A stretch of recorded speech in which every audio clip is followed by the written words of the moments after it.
Start more US based ఈ learning platform. మీరు కూడా స్లాట్ బుక్ చేసుకోవాలంటే ఈ నెంబర్కి కాల్ చేయండి.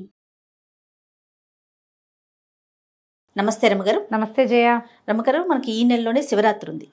శివరాత్రి అనగానే ఉపవాసం, జాగరణ, వీటికి సంబంధించి ఎన్నో అనుమానాలు ఉంటాయి. ఎలా ఉపవాసం చేయాలి, జాగరణని ఎలా మొదలుపెట్టి ఎలా పూర్తి చేయాలని వాటి గురించి ఒక్కసారి డిస్కస్ చేద్దామండి. తప్పకుండా జయ. ప్రతి నెల శివరాత్రి వస్తుంది. అవును, త్రయోదశి చతుర్దశి కలయిక.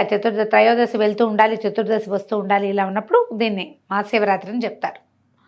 ఈ మాస శివరాత్రుల్లో అద్భుతమైన మాస శివరాత్రి మహాశివరాత్రి.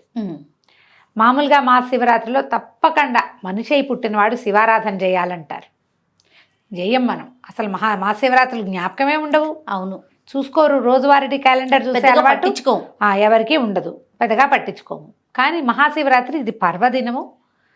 మనం శ్రద్ధగా భక్తితోటి వేడుకగా కూడా జరుపుకునేందుకు తప్పకుండా ఇది అవకాశం ఇస్తుంది. కాబట్టి ఈ ఒక్క రోజైనా మనం శివరాత్రి నాడు చెప్పబడేటువంటి విధి విధానాలు కనుక ఆచరిస్తే చాలా మంచిది. దీంట్లో కుల మత జాతి వయో విచక్షణ లేదు. పర్వదినం ప్రతివాడికి అవసరమే.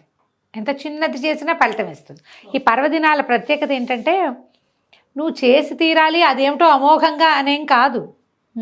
నువ్వు ఏం చేసినా ఫలితాన్ని ఇచ్చే రోజు. నువ్వు రోజువారీ చేసేదే, రోజువారీ స్నానం చేస్తావు, రోజువారీ దండం పెట్టుకుంటావు అనుకో. అవును, సంవత్సరం అంతా పెడతాం. శివరాత్రి నాడు పెట్టింది కోటి రకాలుగా, కోటి గుణితంగా మనకి ప్రయోజనాన్ని ఇస్తుంది. మనకి ప్రయోజనం ఎక్కువ సిద్ధించే సమయాన్ని మనం వాడుకోవాలి కదా. అవును, ఎప్పుడు ఏం చేస్తాం మనం, ఆఫర్లు ఉన్నప్పుడు కొనుక్కుంటాం. ఇది బంపర్ ఆఫర్ మనకి. అందుకని ఈ రోజున భక్తి, శ్రద్ధ, తాత్పర్యాలతోటి వ్యవహరిస్తే బాగుంటుంది. ఇంకా ఈ రోజు అనుసరించాల్సిన విధి విధానాలు, జనరల్గా శివరాత్రి యొక్క ప్రత్యేకత. శివరాత్రి అనగానే ఉపవాసం, జాగారం, అంతే. ఉపవాసించటము, జాగరణ చేయటము. ఉపవాసాల్లో కూడా ఏవో 2-3 రకాల పద్ధతులు. ఉపవాసం చేయటం అంటే సాధారణంగా ఉపవాసం అనగానే అన్నం అనేయటం అనే ఒక పాయింట్ ఉంటుంది. కానీ నిజానికి ఉపవాసం అంటే అది కాదు. ఉపసమీప వసనం, ఉపసమీపే అంటారు. అసలు సమీపం, పక్కనే ఉండటం, భగవంతుడితో పాటు ఉండటం, భగవంతుడిని నీతో ఉంచుకోవటం. నువ్వు ఆయనతో ఉండాలంటే కైలాసానికి ఎటా వెళ్తావండి అని వెంటనే ఒక వెటకారాలు వస్తాయి.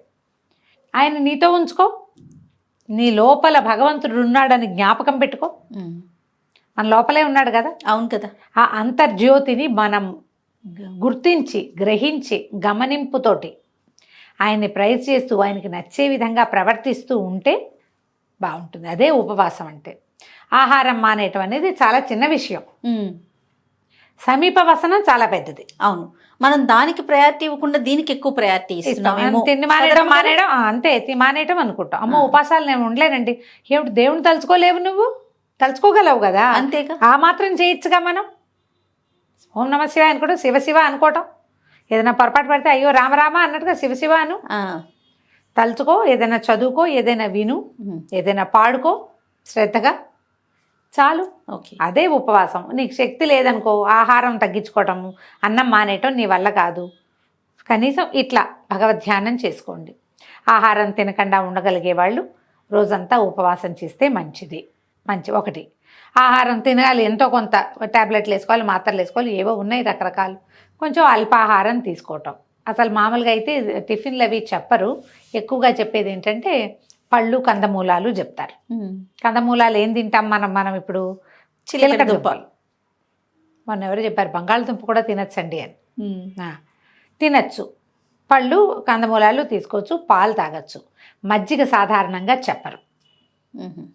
ఇవి తీసుకోండి. ఏదో మాత్రలు వేసుకోవాల్సిన వాళ్ళు అందరికీ ఇవాళ రేపు థైరో నార్మల్ వేసుకుంటారు, బీపీ ట్యాబ్లెట్ వేసుకోవాలి, షుగర్ ట్యాబ్లెట్ వేసుకోవాలి. డయాబెటీస్కి తప్పదు కదా, మెయింటెనెన్స్కి. అలాంటప్పుడు ఏదైనా ఇలాంటిది ఒకటి తీసుకుని అది తీసుకోవటం. కొంచెం ఆహారం లేకుండా ఉండగలం కానీ ఏమిటో వీక్గా ఉంటుందండి అంటారు. వీక్గా ఉండేవాళ్ళు నీళ్ళల్లో కొంచెం తేనె వేసుకుని తీసుకోవచ్చు, కొబ్బరి నీళ్ళు తాగొచ్చు, ఏదైనా పళ్ళు గిళ్ళు తీసుకోవచ్చు. ఇవి తీసుకుంటూ రోజుని మనం చక్కగా ముందుకు తీసుకెళ్తాం. అక్కడి నుంచి జాగరణ. ఈ ఉపవాస నియమం కూడా అన్నం మానేటంటే దీనికి ఎట్లా అంటే ముందు రోజు రాత్రి కూడా తినకూడదు జయ. ఏకాదశి కూడా అంతే కదా. అవును, ముందు రోజు రాత్రి కూడా అన్నం తినకూడదు. ఏదో తద్భిన్నం ఏదో తింటారు, అల్పాహారం అది తీసుకోవటం. మా శివరాత్రి నాడు 2 పూటలు లేదు. మరుసటి రోజు ఉదయం భోజనం చేయొచ్చు. స్నానం చేసి పూజా విధానం చేసుకుని ఏదైనా దేవాలయానికి వెళ్ళదలుచుకుంటే వెళ్ళొచ్చి ఆహార స్వీకారం చేయొచ్చు. జాగరణకి ఇంకో నియమం ఉంది. జాగరణ, శివరాత్రి జాగారం అంటే ఇదివరకు చిన్నప్పుడు ఓ టికెట్ మీద 2 సినిమాలు అవి ఉంటుండే. అవును. సినిమా చూడడము, టీవీ చూడడము, టీవీలో కూడా బోల్డ్ సినిమాలు వేస్తుంటారు. ఏమిటో అది కాదేమో అని అనిపిస్తుంది జయ. కానీ ఇంకోలా చేయండి అని ఏం చెప్తాము? శివనామస్మరణ చేయండి, హరికథలు వినండి, ఎక్కడ ఏదైనా చదువుకోండి అంటే నిద్ర వస్తుంది. అవును, నిద్ర వస్తుంది. సినిమా ఉంటే ఏదో కొంచెం ఇంట్రెస్టింగ్, అది కూడా ఏదైనా భక్తి సినిమా ఉంటే కొంచెం కొంత సూక్ష్మంలో మోక్షం అంతే అంతే. అవకాశం ఉంటే ఏదో సినిమా చూసి జాగారం చేయటం. అక్కడి నుంచి మర్నాడు సాయంకాలం దాకా నిద్రపోకూడదు. ఏకాదశి ద్వాదశి నియమాల్లో నేను చెప్తాను కాదు ఇది. ఎలాగా మనం ఏకాదశి నాడు జాగారం చేస్తే, జాగారమే కాదు ఉపవాసం చేసినా ద్వాదశి నాడు పగలు పడుకోకూడదు. అవును, చుక్కలు చూడాలి. అవును. ఈ శివరాత్రికి కూడా అంతే. శివరాత్రి కూడా ఇది నియమం. చేయగలిగితే చేయటం, ఎంత చేయగలిగితే అంత. పగలు నిద్రించకుండా సాయంకాలం చుక్కలు చూసినాక, అంటే చుక్కలు చూడలేం మనం, అమావాస్యకు ఒక రోజు ముందు ఆ చుక్కలే కనపడవు, సూర్యాస్తమయం అయితే చాలు. ఏదైనా కొంచెం తిని పడుకోవచ్చు ఉండగలిగిన వాళ్ళు. ఉండలేని వాళ్ళు రాత్రంతా జాగారం ఉన్నామని మర్నాడు పొద్దున నిద్రపోకూడదు. నిద్రపోతే ఫలితం లభించదు అసలు.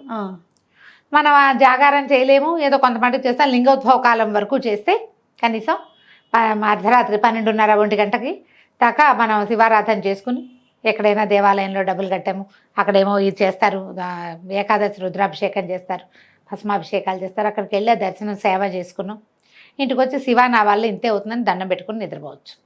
అదే రోజు 12:30 తర్వాత. మీకు ఆశ, మీకు ఓపిక లేదు, ఉండలేరు, మర్నాడు ఆఫీసులు ఉన్నాయి, అవకాశం లేదు, శక్తి చాలదు, నేను మెలకుగా ఉంటే మర్నాడు బీపీ పెరిగిపోతుంది జయ నాకు. అవునండి, బీపీ పెరుగుతుంది, బీపీలో తేడా వచ్చేస్తుంది, తల తిరగటం మొదలు పెడుతుంది. అంతవరకు ఉండలేరు మీరు. నేను ఉండలేని వాళ్ళు ఇక ఇది మార్గం. ఉండగలిగే వాళ్ళు మీ అవకాశాలను బట్టి ఉండటం. ఇట్లా శివరాత్రి విధి విధానాలు ఇవి. ఆ రోజు పడుకోవచ్చారమ్మగారు? ఏ రోజు? శివరాత్రి రోజు. ఆ రోజు కూడా అసలు పడుకోకూడదు కదా? శివరాత్రి నాడు పడుకోంగా, అదే పగలు పడుకోకూడదు. పగలు లేదు, ఏ పర్వదినాల్లోనూ పగళ్ళు నిద్ర మంచిది కాదు. ఎట్లా చేయగలిగితే ఎట్లా. దీంతో పాటుగా ఈ రోజున పోట్లాటలు, యుద్ధాలు, గొడవలు, తగాదాల్లోకి దిగద్దు. ఇతరులని దూషించకండి. ఏదైనా ఒక ప్రోగ్రాం వస్తే అర్జెంటుది నెక్స్ట్ డేకి వాయిదా వేయండి దాన్ని.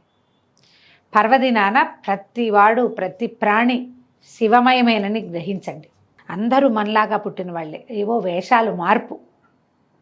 ప్రతి వాళ్ళలోనూ నాలో ఉన్నట్టే శివుడు ఉన్నాడు అని శివుణ్ణి గుర్తించే ప్రయత్నమే చేయాలి. అది చేస్తే చాలు. మళ్ళీ ఇది పర్వదినం కదా, ఉపవాసం చేయకపోతే, జాగారం చేయకపోతే కొంప మునిగిపోతుందని భయపడద్దు, బాధపడద్దు. వృద్ధులు, పెద్దవాళ్ళు, అంటే కొంచెం కాస్త ఏజ్డ్ వాళ్ళు, చిన్నపిల్లలు, గర్భవతులు, బాలింతలు, ఇలాంటి వాళ్ళు, ఏదైనా యాక్సిడెంట్లు అయ్యి కొంచెం మంచాన్ని ఉన్నవాళ్ళు, సమస్యల్లో ఉన్నవాళ్ళు, ఆరోగ్య సమస్యలు ఉన్నవాళ్ళు శివ అనుకోవటమే ఉపవాసము. ఇవాళ పరమశివుని యొక్క అద్భుతమైన దినం అని జ్ఞాపకం పెట్టుకుని ఈ పర్వదినాన్ని నామ సంకీర్తనతోటి పూర్తి చేసుకోండి. ఉపవాస జాగారాలు మీరు చేయకపోయినా పర్వాలేదు. ఎవరైనా కడుపుతో ఉన్న వాళ్ళు మేము చేయిచా అని ప్రశ్నలు తెగేస్తారు, అలాంటివి చెయ్యొద్దు. ఆహార స్వీకారం లేకపోతే ప్రెగ్నెన్సీలో చాలా ఇబ్బందులు అవుతాయి. బాలింతలు కూడా పాలుండవు పిల్లలకి, అందుకని అటువంటివి చేయబోకండి. శివుణ్ణి తలుచుకోండి. వీలైతే ఒక దేవాలయ దర్శనం చేసిరండి, అవకాశం ఉంటే. మళ్ళీ ప్రెగ్నెన్సీలో 7వ నెల వచ్చాక ఇంకా దేవాలయ దర్శనం కూడా లేదు, ఇంట్లో కూర్చునే దేవుణ్ణి తలుచుకోండి అంతే. ఇట్లా మనం శివరాత్రిని ముందుకు తీసుకెళ్ళాలి. రైట్ అమ్మగారు. నమస్తే అండి. నమస్తే జయ.